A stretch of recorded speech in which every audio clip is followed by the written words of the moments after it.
And welcome back to Copywriter. This week we're going to go over some copywriting tools of the non-technological variety. There's no AIs here except for the ChatGPT, which has generated a few of the pictures, including the thumbnail. We're talking about the language edition of tools here. These are the actual tools that you should be using. Um, the AIs, they might use these tools, but it's better that you know how to use them yourself, okay? And they're not hard. You do them anyway, right? A lot of this writers probably don't think about these very often. They just kind of do it instinctively, but it's best to be conscious of them because sometimes the right tool for the job is a specific one and you don't want to just use the wrong one. Anyway, we'll get to it in a second. Number one, we'll start with the elephant in the room, puns. Okay, you know what these are. It's a pun. These are the dad jokes of the ad world. Be careful when you use these. Just use them sparingly. Please don't use these all the time, because then you become that guy. Don't or that gal. I mean, I don't know many women copywriters that use a lot of puns. I know they can, but guys, we're way more susceptible to it. So just be careful using these.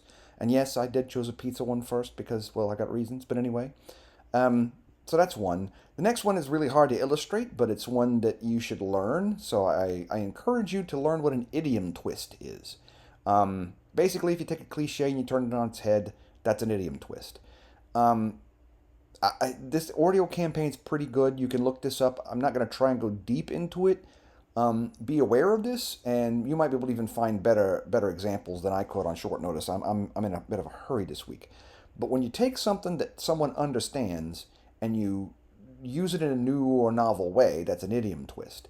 And like all of these tools, it's a language tool that helps language stick in the heads of consumers. Okay, if it's good, it sticks. Just remember that. Okay. The next one is homophone, and I think you know what that means too.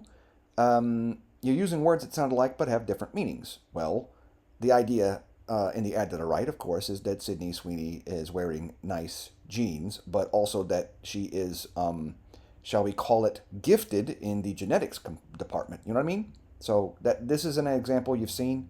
I'm sure you've seen it. Everyone has seen it by now because it caused such a stir. But this is a homophone. That's what this ad is. Okay, just know that.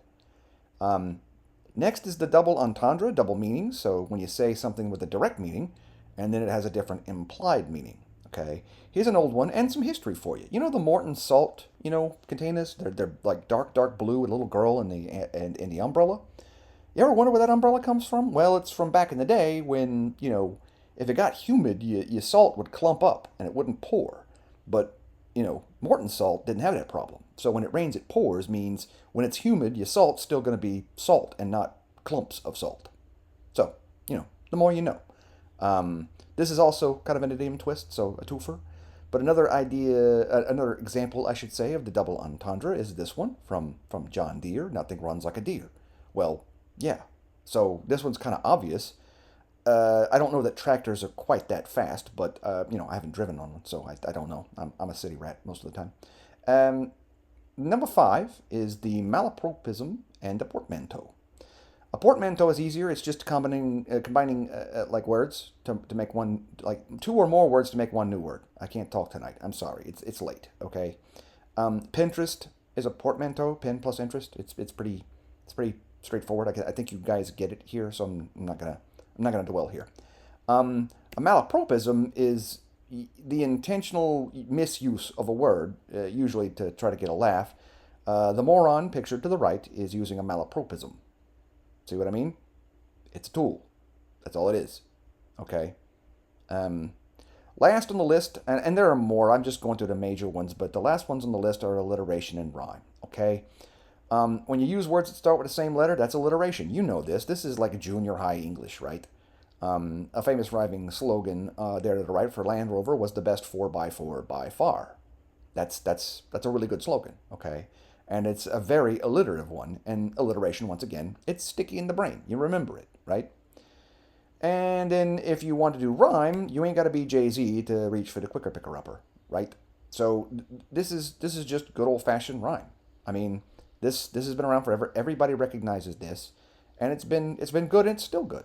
So using the tool the right way, you create something timeless. That's kind of the point, you know. All right, like I said, press for time, so let's get to the channel update. Thanks for tuning in, all four of you. I appreciate you. Just so you know, the fleas and I, we're on the move. We may not be permanently moving, but we got to move around a little bit. That's why I've gone back to the old Chat GPT AI vomit of sidewalk pizza, because we may be trading it for like sidewalk barbecue. I know the fleas are excited about that because they haven't tried it before. So maybe we get some sidewalk spare ribs or pulled pork or maybe even some brisket. I think that's brisket. That's what they call it. That's what they call it. Anyway, next week, therefore, I don't know. It just depends on the schedules. We may be taking a week out. Don't know, but we'll see. This is Copywriter, and I'm out of here. Bet you can't eat just sidewalk. You're just teasing me right now, right? You know I'm gonna miss the sidewalk pizza if I had to go somewhere else.